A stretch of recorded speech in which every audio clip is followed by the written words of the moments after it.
시청자 여러분 안녕하십니까? 어젯밤은 잘 주무셨습니까? 어떤 청취자 한 분이 오늘 제 카톡에 이런 말씀을 하시더라고요. 뜬눈으로 뭐 밤을 샜다나 그러면서 뭐라고 이야기를 하냐면 야, 큰 나라다 보니까 큰 나라에 웬 관심을 가졌는 그래서 힘을 길러야 된다라고 좀 다른 측면에서 이야기를 했습니다. 전 세계 이목이 지금 미국 대통령 선거에 집중이 되고 있습니다. 트럼프든 바이든은 다 승리를 다 잡는 형국인데요. 장담하고 있습니다. 이에 관해서 상대편의 선거의 후폭풍도 염려가 되고 있는 상황입니다. 여기까지 이제 미국에서 이 날아온 상황을 이제 종합을 해드렸고요. 오늘 사람은 더 좋은 정책연구원 우리 김범태 이사장님과 함께 향후 또 지금 현재 이 정세 또 어떻게 바라봐야 될 것인가, 우리나라에는 누가 승리가 하는 게 더 나은가라고 하는 것까지 한번 판단을 한번 유추해서 들어보는 시간을 갖도록 하겠습니다.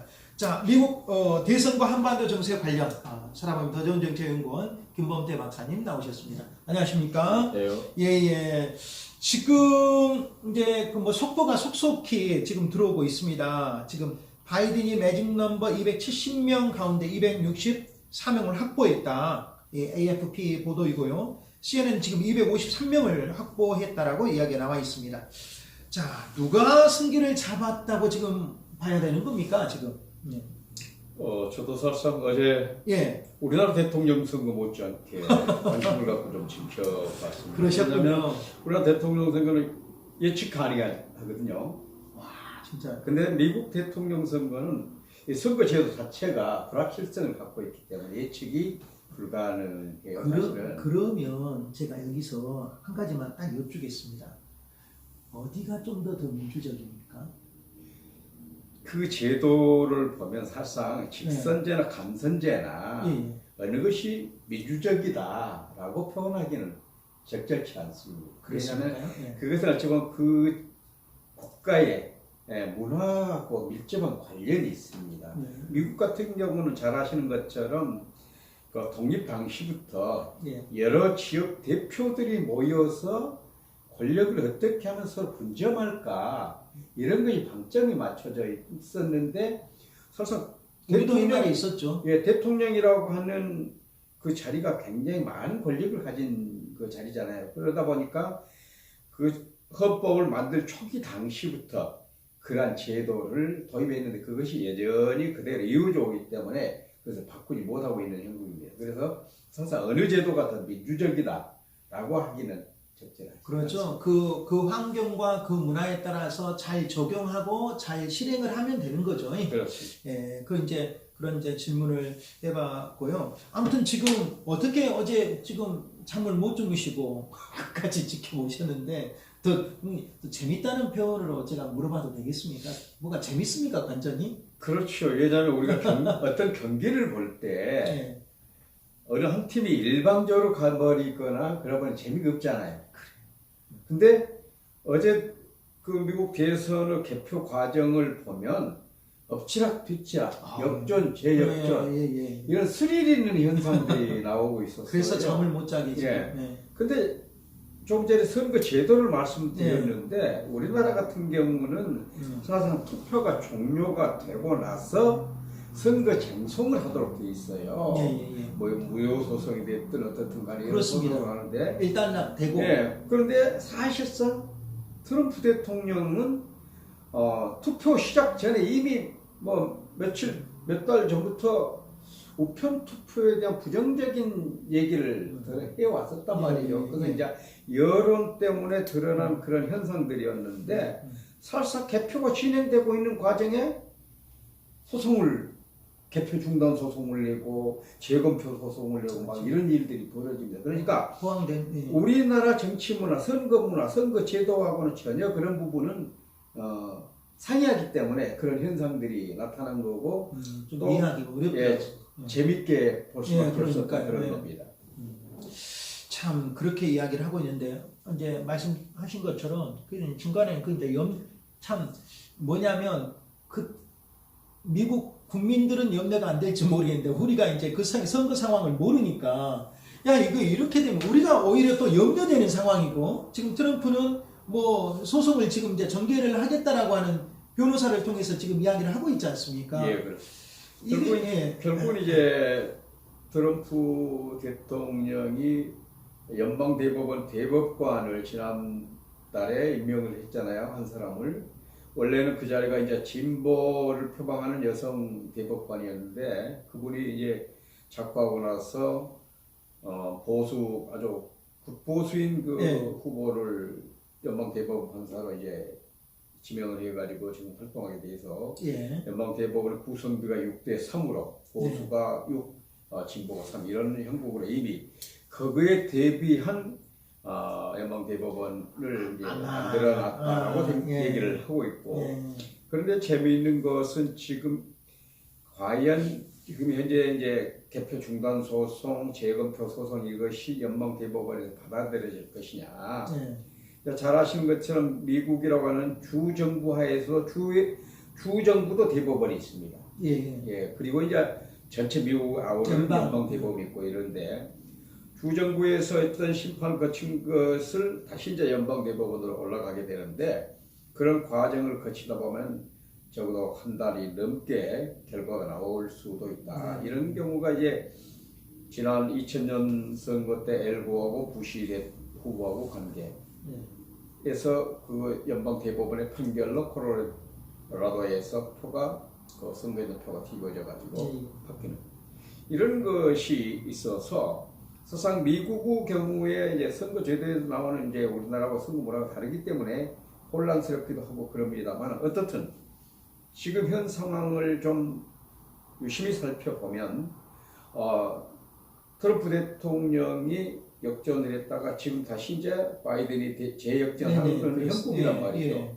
거의 사실상 아까 그 얘기한 것처럼 264표, 내년에 253표 이런 건데 지금 현재 개표가 진행되고 있는 그 주에서 지금 예상돼, 지금 현재 나타나는 그 현상만 놓고 보면 그대로 바이든이 270석을 무난히 270표를 얻을 것이다 라는 얘기가 나오고 있는데 이런 저런 것을 감안하면 과연 트럼프가 소송을 끝까지 갈 것이냐 이런 부분이 지난번 그 개표 과정에서 공화당 측에서도 섣불리 승리를 선언했다.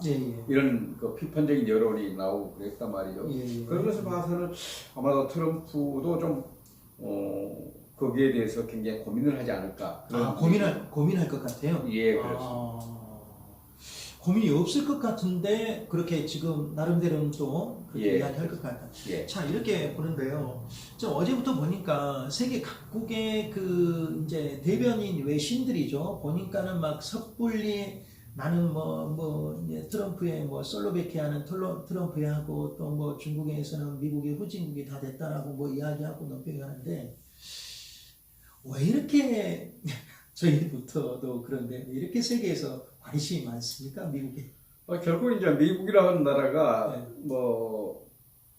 그 적절한 표현인지 모르겠지만 세계 경찰 국가 예를 들면 폴리스 어찌 보면 이제 미국이 갖고 있는 거대한 힘, 거대한 힘이 지금 미중 관계를 얘기하고 있습니다. 미중을 떠나서 모든 나라가 사실상 미국에 의해서 굉장히 어떤 영향을 받고 있고 또 직접이든 간접이든 간에 미국으로부터 관계 속에서 지금 국제 질서가 형성되고 있다라고 하는 그런 부분 때문에 이런 일이 벌어지고 각국이 초미 관심을 갖고 거기에 집중하지 않을 수 없는 그런 현상이라고 보고 있죠. 그렇죠. 자, 그러면 우리는 누가 되어야지 우리에게 조금 더 낫습니까? 대한민국에게 사실. 실질적으로 외신에서 이런 보도가 나왔어요. 정부는 트럼프가 되는 것이 낫다.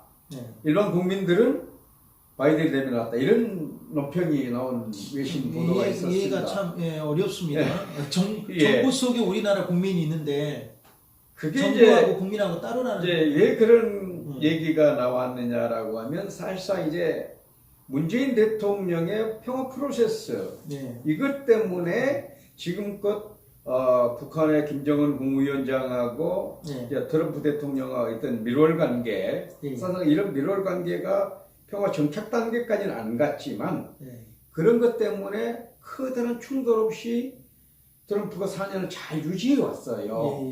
그래서 허심탄회하게 트럼프는 내 친구 김정은 국무위원장 이런 식으로 표현을 하고 어떻든 뭐 북미 간에 직접 테이블에 앉아서 협상도 했고 우리 남한의 경우도 세 차례나 뭐 이런 협상 테이블에 앉는 이런 행복 때문에 그 연장선상에서 문재인 대통령 입장에서는 그런 것을 다시 구축하고 했을 수도 있다. 근데 이제 우리나라 많은 국민들 입장에서는 또 그래도 민주당이 되는 것이 낫지 이런 게 그 내재되어 있기 때문에 이런 현상인데 실질적으로 누가 되어서 국익에 더 이익이 될 것이냐라고 하는 부분은 이미 뭐 청와대 안보실장도 그런 걸 밝혔습니다. 누가 되든지 간에 거기에 걸맞게 정책을 펼쳐나갈 것이다 라고 했었단 말이죠. 그런데 실질적으로 전직 오바마 대통령 때나 지금 현재 트럼프 대통령 때나 그 정책을 놓고 보면 그렇게 큰 차이는 없어 보이는데 한 번도 정치와 관련해서는 실질적으로 오바마 때는 이렇게 대화 국면이 별로 없었단 말이죠. 그런 부분 때문에 문재인 대통령은 그런 연속선상에서 그것을 바라봤던 것 같고 그럼에도 불구하고 트럼프 4년 동안에 사드 문제라든가 지금 미군 주둔비 증액 문제라든가 이런 것이 막 증폭되고 있기 때문에 국민들 입장에서는 너무한 것 아니냐라는 생각 때문에 서로 입장 차이가 있는 것처럼 국민과 정부 간에 이런데 실질적으로 적절한 정확한 해석이신데요. 귀에 쏙 들어옵니다. 그럼에도 불구하고 어떻든 정부에서는 누가 됐든 거의 적절히 잘 대처 나갈 걸로 그렇게 보고 있습니다. 역대 그 미국 대통령들이지만 최근 이제 두 후보는 사실 고령이지 않습니까? 그래서 미국인들을 보면은 어떻게 보면은 고령의 후보들이 다 이제 포진되었지 않습니까? 그래서 어떻게 본다라면 이제 점점 더 어떻게 보면 이제 그 전체적으로 뭐 1년 전이나 이렇게 본다라고 하면은 대통령들이 수상들이 세계 각국의 정상들이 지금 연령대가 낮아졌어요. 낮아진 것에 비하면은 저는 민주당에서는 그래도 좀 참신한 후보나 이런 얼굴들이 나올 수 있었다고 이게 이제 논외의 문제인데요. 뉴페이스는 없습니까? 정치 시민들. 그게 아까 제가 그 해당 국가의 정치 문화 선거제도 이런 것을 잠깐 언급을 했었는데요. 뉴페이스가 없진 않죠. 근데 미국의 선거제도가 이제 뭐 오픈 프라이머리부터 코커스 제도라든가 선거 방법 자체가 굉장히 단순하지 않아서 복잡합니다. 그러다 보니까 다수 뭐 어쨌든 뭐 지역민들로부터 뽑힌 대의원들이 또 대의원들이 후보를 뽑는 이런 과정들은 우리나라 비슷해요. 그럼에도 불구하고 이런 뉴페이스들이 사실상 뭐 60년대 케네디 대통령 뭐 우리가 잘 알고 있는 그때 이제 40대 대통령이 나왔었고 이제 오바마 대통령이 나왔었는데 없는 것은 아니죠. 그렇지 않습니까? 그리고 이제 뭐 이번에 하원 의원 중에 공화당에서 25살 되는 최연소 후보가 당선되기도 하는 이런 현상들이 있는데 왜 이런 일들이 그러면 계속 나이가 이번 같은 경우 이제 70대 중후반의 후보들이 이제 각축을 벌인 이런 현상들이 빚어지냐면 실질적으로 미국의 이제 정치가 보면 연방 대법원 같은 중심입니다. 이런 것들 보니까 전반적으로 연령에 대해서 특별히 뭐 차별하거나 이런 문화가 없습니다. 그러니까 뭐 몇선 뭐 계속 가는 하고 있습니다. 그래서 상원도 마찬가지, 하원도 마찬가지, 뭐 10선도 넘게 하는 사람들이 그러더라고요. 그렇습니다. 11선도 있고. 그래서 우리나라하고는 그런 선거 문화가 조금 다르기 때문에 이번에 특별히 70대 중후반 선수들이 나와서 그렇게 보일 뿐이지 뉴페이스가 전혀 없는 것은 아니다. 마무리 논평. 그 사람들이 직접 후보로 뛰지를 못하고 있기 때문에 결국은 이런 현상들이 나오는 것이라고 봅니다. 자, 그러면 이제 어려운 질문을 하고 마무리. 누가 될 것 같습니까, 결국은? 이거 어려운 질문인데. 뭐 저 기본적으로 네. 지금 추세로라고 하면 바이든 되지 않을까라는 생각이 들어집니다. 우선 지금 현재 네. 아까 뭐 1시간여 전에 이미 드러난 미국의 보도에 의해도 예. 지금 매직 넘버가 바이든 같은 경우는 6표 아니면 7표 그렇습니다. 뭐 이런 얼마 식이고 남았습니다. 예. 지금 현재 각축을 벌이고 있는 그 경합주에서 네. 이미 근소한 차이나마 한 두 군데는 지금 바이든 후보가 이기고 있단 말이죠. 그래서 그대로만 뭐 돼도 여전히 뭐 270표는 무난히 확보할 수 있다. 그래서 저는 바이든 후보가 당선될 걸로 그렇게 예상을 합니다. 알겠습니다. 바이든 후보를 예측해 주셨습니다. 우리 시청자 여러분들은 어떤 후보를 이렇게 손꼽아 기다리면서 결국은 이제 그 당의 인물이지만 그 당이 가지고 있는 정체성에 따라서 말씀하신 것처럼 세계 또 폴리스의 역할을 정말 잘 감당하든지 트럼프가 되면서 사실 자국 이익주의에 많이 치중한 부분이 없지 않아 있었습니다. 그래서 아마 세계인들은 미국이라는 나라의 그 헌법 가치나 이런 것을 봤을 때 세계를 아우르는 또 세계 곳곳에 또 소리를 기울이는 그런 것을 바랄지도 모르겠습니다. 아무튼 결과는 곧 나올 거죠? 몇 시간 후면 아마도 우리 한국 시간 오늘 오후 한 뭐 6시면 거의 윤곽이 확실히 드러날 겁니다. 정말 이번을 통해서 미국의 주를 다시 한번 공부하는 저는 계기가 됐습니다. 알면서도 정말 가까이 공부한다고 알면서도 저도 전공을 했는데 또 미국의 주가 또 거기 주가 또 하나가 있었구나. 아무튼 미국 정말 대단한 나라고요. 우리하고 좀 달라서 그런지 공부하는 또 재미도 있었습니다. 시청자 여러분들도 오늘 저녁에 뭐 결과가 나온다고 어쩜 한다고 하니까 다시 한번 관심 가져보시고 또 내 나름대로 이렇게 정치에 대한 더 평론도 한번 가져보시면 좋겠습니다. 오늘 말씀 김범태 박사님 수고하셨습니다. 여기까지 듣겠습니다. 고맙습니다. 감사합니다.